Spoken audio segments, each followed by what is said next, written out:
अस्सलाम वालेकुम सत श्री अकाल जी। उम्मीद करना कि सारे ठीक हो दे। अच्छा जी, माशाल्लाह एक और स्टूडेंट पास होए ने, अख्तर अदील भाई ने फिरेंसे तो इन्हां दियां 3 गलतियां होईयां ने और इन्हां अपनी थ्योरी पास की। तुहानूं बहुत बहुत मुबारक होवे। और ਜਿਹੜੇ स्टूडेंट ਤਿਆਰੀ ਕਰ ਰਹੇ ਹੋ ਉਹਨਾਂ ਵਾਸਤੇ ਕਿ जितना टाइम मैक्सिमम दे सकते हो वो देवो। आर्गोमेंटी ज़्यादा तो ज़्यादा करो। गलतियां घटाने का यही तरीका है, ठीक है।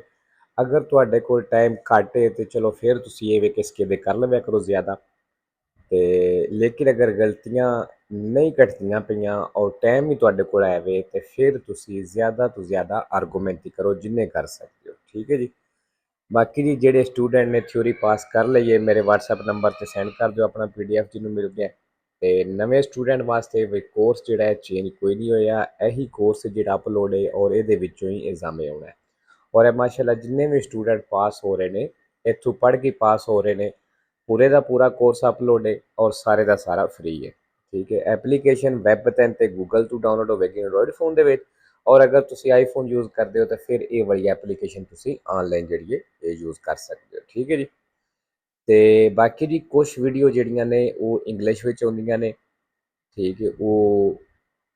तुसी जदों वीडियो प्ले करते हो उत्ते जाके सैटिंग दे विचों ओदी आडियो जी चेंज कर सकते हो, ठीक है। वो मैं नहीं इंग्लिश की वो अपने आप ही हो जाता, शायद वो मैंने नहीं समझ इस चीज़ की,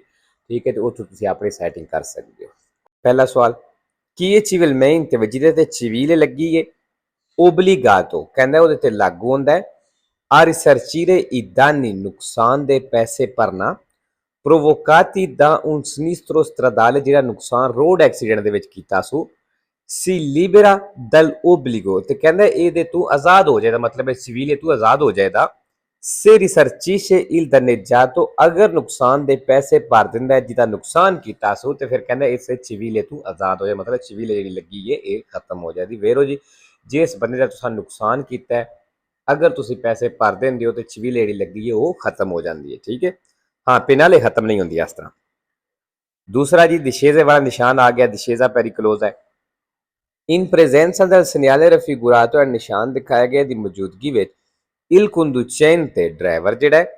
deve diminuire la distanza di sicurezza कहंदा फासती फासला घटा लवे dal veicolo गड्डी तो che lo precede ਜਿਹੜੀ ਅੱਗੇ ਚੱਲਦੀ ਹੈ ਪਈ ਫਾਲਸੋ ਜੀ, ਕਿਉਂਕਿ ਹੁਣ ਡਿਸਟੈਂਸ ਤਾਂ ਤੁਸੀਂ ਕਿਧਰੇ ਵੀ ਨਹੀਂ ਘਟਾ ਸਕਦੇ। 3 number in presenza del segnale raffigurato è ਨਿਸ਼ਾਨ ਦਿਖਾਇਆ ਗਿਆ ਦੀ ਮੌਜੂਦਗੀ ਵਿੱਚ ਇਹ consentito il transito ਕਹਿੰਦਾ ਚੱਲਣੇ ਦੀ ਇਜਾਜ਼ਤ ਹੈ alle autocisterne ਜਿਹੜੇ ਟੈਂਕਰ ਨੇ ਕਿ ਟਰਾਂਸਪੋਰਟਾਂ ਨੂੰ ਆਕਵਾ ਜਿਹੜੇ ਪਾਣੀ ਲੈ ਕੇ ਜਾਂਦੇ ਨੇ ਵੇਰੋ ਜੀ, ਕਿਉਂਕਿ ਜਿਹੜੇ ਪਾਣੀ ਲੈ ਕੇ ਜਾਂਦੇ ਨੇ ਉਹ ਚੱਲ ਸਕਦੇ ਨੇ। ਸਿਰਫ ਉਹ ਟੈਂਕਰ ਜਿਨ੍ਹਾਂ ਦੇ ਵਿੱਚ ਕੋਈ ਖਤਰਨਾਕ ਲਿਕੁਇਡ ਜਾਂਦਾ ਹੈ, ਖਤਰਨਾਕ ਚੀਜ਼ ਜਾਂਦੀ, ਉਹ ਗੱਡੀਆਂ ਇੱਥੇ ਨਹੀਂ ਚੱਲ ਸਕਦੀਆਂ। 4 number in una strada a doppio senso di circolazione ਕਹਿੰਦਾ doppio senso ਸੜਕ ਦੇ ਵਿੱਚ con la segnaletica indicata in figura ਇਸ ਨਿਸ਼ਾਨ ਦੇ ਨਾਲ ਜਿਹੜਾ ਤਸਵੀਰੇ ਦਿਖਾਇਆ ਗਿਆ ਹੈ non si può circolare ਕਹਿੰਦਾ ਤੁਸੀਂ ਨਹੀਂ ਚੱਲ ਸਕਦੇ stando a cavallo della striscia di mezzo ਜਿਹੜੀ ਸੈਂਟਰ ਵਾਲੀ ਲਾਈਨ ਹੈ ਕਹਿੰਦਾ ਉਹਦੇ ਉੱਤੇ ਤੁਸੀਂ stando a cavallo ਦੀ ਤਰ੍ਹਾਂ ਨਹੀਂ ਚੱਲ ਸਕਦੇ, ਮਤਲਬ ਜਿਸ ਤਰ੍ਹਾਂ ਘੋੜੇ ਤੇ ਬਹਿ ਕੇ ਸਵਾਰੀ ਕਰੀ ਦੀ ਇੱਕ ਲੱਤ ਇੱਕ ਸਾਈਡ ਤੇ ਇੱਕ ਲੱਤ ਦੂਸਰੀ ਸਾਈਡ ਤੇ। ਵੇਰੋ ਜੀ ਕੋਈ ਵੀ ਲਾਈਨ ਹੈ ਉਹਦੇ ਉੱਤੇ ਤੁਸੀਂ ਇਸ ਤਰ੍ਹਾਂ ਨਹੀਂ ਚੱਲ ਸਕਦੇ ਵੀ ਗੱਡੀ ਦੇ 2 ਟਾਇਰ ਇੱਕ ਸਾਈਡ ਤੇ ਰੱਖੋ 2 ਟਾਇਰ ਦੂਸਰੀ ਸਾਈਡ ਤੇ ਰੱਖੋ। अच्छा जी, इत्थे एक लफज आया है कवालो, अच्छा चलो पूछ ले जी, मैनू सही नहीं कन्फर्म है। हाँ 5 नंबर जी पैदल दे चलने वास्ते रस्ता रिजर्व है एड़ा उत्ते निशाने दा मतलब है थल्ले जिहड़ी पनेर लगी है वो इनिशियो वाली है, मतलब की बनया कि जिहड़ा पैदल वास्ते रिजर्व रस्ता है इत्थों शुरू हो रहा है, ठीक है। il segnale raffigurato è निशान दिखाया गया evidenzia il punto ਕਹਿੰਦਾ ਇਹ ਉਸ ਪੁਆਇੰਟ ਉਸ ਜਗ੍ਹਾ ਦਾ ਦੱਸਦਾ ਉਹਦੀ ਪਹਿਚਾਣ ਕਰਵਾਉਂਦਾ ਹੈ di inizio del viale pedonale ਜਿੱਥੇ viale pedonale ਸ਼ੁਰੂ ਹੋ ਰਿਹਾ ਵੇਰੋ। 6 ਨੰਬਰ ਇਹ vietato ਕਹਿੰਦਾ ਮਨਾ ਵੇ in quanto costituisce pericolo ਕਿਉਂ ਕਹਿੰਦਾ ਖਤਰਾ ਬਣਾਉਂਦਾ ਹੈ ਉਹ il tralcio ਜਾਂ ਰੁਕਾਵਟ ਬਣਾਉਂਦਾ ਹੈ per la circolazione ਚੱਲਣੇ ਦੇ ਲਈ। ਕੀ ਮਨਾ है fermare momentaneamente un veicolo ਗੱਡੀ ਨੂੰ ਰੋਕਣਾ lungo il margine destro di una carreggiata senso unico ਕਹਿੰਦਾ senso unico carreggiate ਦੇ ਸੱਜੇ ਕਿਨਾਰੇ ਤੇ ਰੋਕਣਾ ਇਹ ਮਨਾ ਹੈ ਕਿਉਂਕਿ ਇਹ ਖਤਰਾ ਤੇ ਰੁਕਾਵਟ ਬਣਾਉਂਦਾ ਹੈ ਫਾਲਸੋ ਜੀ ਅੱਛਾ ਜੀ ਨਾ ਵੇਰੋ ਕੀਤੀ ਹੈ ਲੇਕਿਨ ਫਾਲਸੋ ਹੈ 7 number La sosta così come la fermata ਕਹਿੰਦਾ ਇਸ ਤਰ੍ਹਾਂ ਦਾ ਸੋਸਤਾ ਜਿਸ ਤਰ੍ਹਾਂ ਦਾ ਫਿਰਮਾਤਾ ਹੁੰਦਾ ਮਤਲਬ ਬਿਲਕੁਲ ਥੋੜੇ ਟਾਈਮ ਵਾਸਤੇ sono vietate ਕਹਿੰਦਾ ਮਨਾ ਨੇ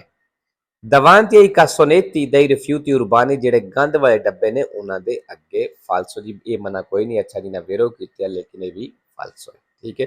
ਮਸਲਨ ਹੁਣ ਤੁਸੀਂ ਆਪਣੀ ਗੱਡੀ ਦੇ ਵਿੱਚ ਕੋਈ ਗੰਦ ਰੱਖਿਆ ਜਿਸ ਤਰ੍ਹਾਂ ਸੱਟਣ ਚਾਹੀਦਾ ਡੱਬਿਆਂ ਦੇ ਵਿੱਚ ਡੱਬੇ ਦੇ ਅੱਗੇ ਤੁਸੀਂ ਖਲੋਤੇ ਹੋ ਜਿਹੜਾ ਕਾਸੋਨੇਤੀ ਹੁੰਦੇ ਨੇ ਗੰਦ ਸੁੱਟਣੇ ਵਾਸਤੇ ਗੱਡੀ ਤੁਸੀਂ ਰੋਕੀ ਹੈ ਸੀਟ ਤੋਂ ਉਤਰੇ ਹੋ ਤੇ ਤੁਸੀਂ ਮਤਲਬ ਜੋ ਸੀਟ ਤੋਂ ਉਤਰ ਗਏ ਹੋ ਜ਼ਾਹਿਰ ਗੱਲ ਉਹ ਸੋਚਦੇ ਵਿੱਚ ਆ ਜਾਂਦੀ ਉਹ ਚੀਜ਼ ਤੇ ਤੁਸੀਂ ਉਹ ਸਮਾਨ ਚੁੱਕਿਆ ਜਾਂ ਗੰਦ ਚੁੱਕਿਆ ਜੋ ਵੀ ਤੁਸੀਂ ਡੱਬੇ ਸੁੱਟਿਆ ਫਿਰ ਚਲੇ ਗਏ ਹੋ ਇਤਨੀ ਦੇਰ ਵਾਸਤੇ ਸੋਚਦਾ ਕੀਤਾ ਇਹ ਚੀਜ਼ ਤੁਸੀਂ ਕਰ ਸਕਦੇ ਹੋ 8 number le donne in stato di gravidanza ਕਹਿੰਦਾ ਉਹ ਲੇਡੀਜ਼ ਜਿਹੜੀ ਗ੍ਰੈਵਿਡਾਂਸਾ ਦੀ ਹਾਲਤ ਵਿੱਚ ਨੇ con particolari condizioni di rischio certificate ਖਾਸ ਕੰਡੀਸ਼ਨ ਹਾਲਤ ਦੇ ਵਿੱਚ non sono obbligate ਕਹਿੰਦੇ ਉਹਨਾਂ ਤੇ ਲਾਗੂ ਕੋਈ ਨਹੀਂ ਹੁੰਦਾ ad agganciare la cintura di sicurezza belt ਜਿਹੜਾ ਇਹਨੂੰ ਬੰਨਣਾ ਵੇਰੋ 9 number se un ferito della strada ਕਹਿੰਦਾ ਜੇ ਸੜਕ ਦੇ ਉੱਤੇ ਇੱਕ ਜ਼ਖਮੀ ਹੈ in stato di incoscienza ਔਰ ਬੇਹੋਸ਼ੀ ਦੀ ਹਾਲਤ ਵਿੱਚ bisogna bloccarli le mani ਕਹਿੰਦਾ ਉਹਦੇ ਹੱਥ ਬੰਨ੍ਹ ਦਿਓ ਫਾਲਸੋ ਜੀ ਅੱਗੇ ਪਹਿਲੀ ਬੇਹੋਸ਼ ਹੋ 10 number l'intersezione a livelli sfalsati ਕਹਿੰਦਾ ਉਹ ਚੌਕ ਜਿਹਦੇ livelli sfalsati ਦਾ ਮਤਲਬ ਜਿੱਥੇ ਸੜਕਾਂ ਦੇ ਲੈਵਲ ਉੱਚੇ ਨੀਵੇਂ ਨੇ comprende rampe ਕਹਿੰਦੇ ਇਹਦੇ ਵਿੱਚ ਰਾਂਪੇ ਸ਼ਾਮਲ ਹੁੰਦੇ ਨੇ sorpassi ਜਿਹੜੇ ਓਵਰਪਾਸ ਹੁੰਦੇ ਨੇ ਉਹ ਸੋਤੋਪਾਸੀ ਤੇ ਜਿਹੜੇ ਅੰਡਰਪਾਸ ਹੁੰਦੇ ਨੇ ਕਹਿੰਦੇ ਇਹਦੇ ਵਿੱਚ ਇਸ ਚੌਕ ਦੇ ਵਿੱਚ ਇਹ ਸੜਕਾਂ ਜਿਹੜੀਆਂ ਨੇ ਇਹ ਸ਼ਾਮਲ ਹੁੰਦੀਆਂ ਨੇ ਫਿਰ 11 ਨੰਬਰ ਦੀ velocità minima obbligatoria ਆ ਗਿਆ il segnale raffigurato obbliga ਜਿਹੜਾ ਨਿਸ਼ਾਨ ਦਿਖਾਇਆ ਗਿਆ ਦੱਸ ਰਿਹਾ ਹੈ ਮਤਲਬ ਲਾਗੂ ਕਰ ਰਿਹਾ ਹੈ i veicoli ਗੱਡੀਆਂ ਤੇ a mantenere almeno la velocità indicata ਵੀ ਘੱਟੋ ਘੱਟ ਇਹ ਸਪੀਡ ਰੱਖਣੀ ਜੀ ਜਿਹੜੀ ਦੱਸੀ ਗਈ ਹੈ ਵੇਰੋ ਜੀ ਇਹ ਚੀਜ਼ ਲਾਗੂ ਹੁੰਦੀ ਹੈ 12 ਨੰਬਰ ਜੀ ਇਸ਼ਾਰੇ ਆ ਗਏ ਨੇ La luce gialla lampeggiante ਕਹਿੰਦਾ ਜਿਹੜੀ ਪੀਲੀ ਲਾਈਟ ਬਲਦੀ ਬੁਝਦੀ ਹੈ del tipo B in figura ਜਿਹੜੀ B ਹੈ indica ਦੱਸ ਰਹੀ ਹੈ la presenza di un viale pedonale ਕਿ ਇੱਥੇ viale pedonale ਮੌਜੂਦ ਹੈ ਮਤਲਬ ਪੈਦਲ ਦਾ ਰਸਤਾ ਵੇ ਫਾਲਸੋ ਜੀ viale pedonale ਕੀ ਹੁੰਦਾ ਹੈ ਜਿਹੜਾ ਸੜਕ ਦੀ ਸਾਈਡ ਤੇ ਰਸਤਾ ਬਣਿਆ ਹੁੰਦਾ ਹੈ ਉਹਨੂੰ viale pedonale ਆਖਦੇ ਨੇ ਤੇ ਇਹ ਜਿਹੜਾ ਇਸ਼ਾਰਾ B ਲੱਗਿਆ ਹੈ ਇਹ ਜਿਹੜੀ ਜ਼ੈਬਰਾ ਕ੍ਰਾਸਿੰਗ ਹੁੰਦੀ ਹੈ ਉੱਥੇ ਲੱਗਿਆ ਹੁੰਦਾ ਹੈ ਠੀਕ ਹੈ ਇਹ ਵੀ ਇਹਨਾਂ ਦੀ ਤੀਸਰੀ ਗਲਤੀ ਹੈ 13 number ai passaggi a livello ਕਹਿੰਦਾ ਫਾਟਕ ਦੇ ਉੱਤੇ ਅਕੋਰੇ ਜ਼ਰੂਰੀ ਹੈ usare la massima prudenza ਜ਼ਿਆਦਾ ਇhtiyat ਇਸਤੇਮਾਲ ਕਰਨਾ e moderare la velocità ਤੇ ਸਪੀਡ ਨੂੰ ਘੱਟ ਕਰਨਾ per evitare situazioni di pericolo ਖਤਰੇ ਤੋਂ ਬਚਣੇ ਦੇ ਲਈ che comportino la collisione ਜਿਹਦੇ ਵਿੱਚ ਟੱਕਰ ਹੋ ਸਕਦੀ ਹੈ con le barriere ਬੈਰੀਅਰ ਦੇ ਨਾਲ del passaggio stesso ਇਸ ਫਾਟਕ ਦੇ ਵੇਰੋ ਦੀ ਇਹਨਾਂ ਚੀਜ਼ਾਂ ਧਿਆਨ ਰੱਖਣਾ ਹੈ ਅੱਛਾ ਜੀ moderare ਆ ਗਿਆ sempre vero एक falso nessuno là ठीक है massima prudenza sempre vero 3 falso meno moderata rossa 14 number giungendo in vicinanza di un incrocio ਕਹਿੰਦੇ ਇੱਕ ਚੌਕ ਦੇ ਨਜ਼ਦੀਕ ਪਹੁੰਚੇ ਹੋ bisogna passare sempre prima ਤੇ ਹਮੇਸ਼ਾ ਪਹਿਲਾਂ ਗੁਜ਼ਰ ਜਾਣਾ dei veicoli ਉਹਨਾਂ ਗੱਡੀਆਂ ਤੋਂ ਕਿ arrivano da destra ਜਿਹੜੀਆਂ ਸੱਜੇ ਤੋਂ ਆਉਂਦੀਆਂ ਨੇ falso 15 number sui veicoli è consentito ਕਹਿੰਦਾ ਗੱਡੀਆਂ ਦੇ ਉੱਤੇ ਇਜਾਜ਼ਤ ਹੈ il trasporto di un animale domestico ਪਾਲਤੂ ਜਾਨਵਰ ਲੈ ਕੇ ਜਾਣੇ ਦੀ comunque in condizione ਫਿਰ ਵੀ ਕਹਿੰਦਾ ਸ਼ਰਤ ਹੈ ਵੇ da non costituire impedimento ਕਿ ਉਹ ਰੁਕਾਵਟ ਨਾ ਬਣਾਉਣ ਉਹ ਪੈਰੀਕੋਲੋ ਤੇ ਖਤਰਾ ਵੀ ਨਾ ਬਣਾਉਣ ਫਿਰ ਲੱਗੂ ਦਾ ਡਰਾਈਵਿੰਗ ਦੇ ਲਈ ਵੇਰੋ ਠੀਕ ਹੈ ਜੀ ਅੱਛਾ ਜੀ costituire ਆ ਗਿਆ sempre vero ਤੇ 4 ਫਾਲਸੋ ਨੇ ਠੀਕ ਹੈ ਲਫ਼ਜ਼ ਤਿੰਨ ਹੀ ਨੇ ਦਾਰੇ sempre ਤੇ ਇੱਕ ਹੋਰ ਲਫ਼ਜ਼ ਉਹਦੇ ਨਾਲ 2 ਵਾਰੀ ਵੇਰ ਹੁੰਦਾ ਲੇਕਿਨ ਪੁੱਛ ਲਿਆ ਜਾ ਠੀਕ ਹੈ ਜੀ ਤੇ ਲੋ ਜੀ ਅੱਜ ਦੀ ਵੀਡੀਓ ਇੱਥੇ ਖਤਮ ਕਰਨੇ